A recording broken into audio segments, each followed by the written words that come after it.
মেলাতে, আমাদের ত্রিপুরাতে যে সরস মেলাটা হয় প্রত্যেক বছর, এটা 13 তারিখ শুরু হয়েছিল, আমরা গিয়েছিলাম 14 তারিখ। আর 14 তারিখে যাওয়াতে না আমরা সবগুলি স্টল ভালোভাবে বসেনি, কারণ সেকেন্ড ডে ছিল তো।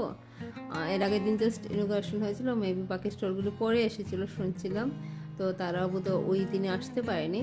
তো যাই হোক, আমরা শুধু আমি, মা, বোন আর বোনের ছেলেকে নিয়েছিলাম যাওয়ার জন্য। তো ওকে বলেছিলাম গাড়ি কিনে দেবো, আর ও শুধু গাড়িতেই শুধু মন আটকে, আর কোনো কিছুতেই না। খাবার দাবার, অন্য বাচ্চার মধ্যে খাবার ওর কোনো ডিমান্ড নেই।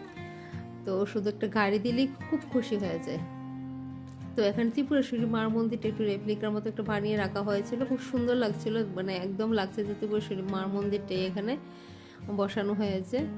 আর বাকি যেসব স্টলগুলি নর্মালি বসে সেগুলি তো সবসময় তো খাবার দাবার, রিজনাল ফুডসগুলি, রিজনাল ক্রাফটস জিনিসগুলি তো বেশি মেলাতে বসে। তো এইগুলি বসছিল। ফুল গাছ তো থাকে, যেহেতু এটা ফুলের চাষে মশরুম, তো ফুল গাছে ছিল। আর এখানে আমরা খেয়েছিলাম পকোড়া বাঁধাকপি তারপর পালং শাক দিয়ে মিক্সড করে পকোড়াটা বানানো হয়েছিল, ভালোই লাগছিল পকোড়াটা। আর মেলা মানে আরেকটা জিনিস আমার কাছে লাগে যে বুট বাদাম খেতে লাগে, আর বুট বাদাম এর আগে অনেকগুলি কিনে নিয়েছিলাম আমার জন্য।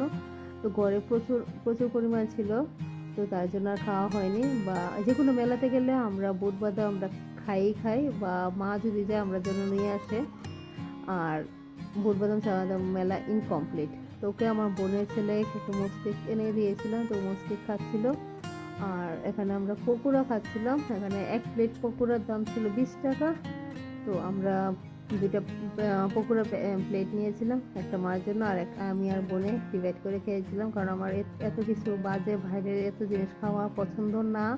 পছন্দ হলেও আমার একটু মানে আনহেলদি, তো আমার মানে ইচ্ছা করলেও আমি খেতে চাই না, সত্যি কথা ইচ্ছা তো করে, বাট আমি চেষ্টা করি মানে অ্যাভয়েড করতে, খুব কম খেতেই, মানে মানে খুব কমই খাই আমি বলতে গেলে।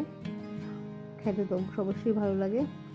আর এখানে আমি অনেকগুলি ফুলের গাছ কিনেছিলাম, বাট মানে ফুল গাছটি মানে ক্যামেরা করতে ভুলে গিয়েছি, একটা করেছিলাম পরে। আর এখানে আমার বোনের ছেলেটা দুষ্ট হয়ে যাচ্ছে, ছোটবেলা থেকে একটা মেয়ে দেখেছে বসেছে, ও আস্তে আস্তে গিয়ে বসছিল, তো আমি ভাবলাম একটু ক্যামেরা করে রে, তোকে ডাক দেওয়া, তো বাবা চলে এসেছে। তো যাই হোক, এখনকার বাচ্চারা সবাই দুষ্ট। তো এখানে আমরা আবার ভালো হওয়ার পর একটু ফুচকা খেয়েছিলাম, কারণ ফুচকা মার খাওয়ার খুব ইচ্ছা ছিল। এটা আমরা খেতে গিয়ে জানি এটা ড্রাই ফুচকা, তো আমরা বলছিলাম এটা ড্রাই ফুচকা না,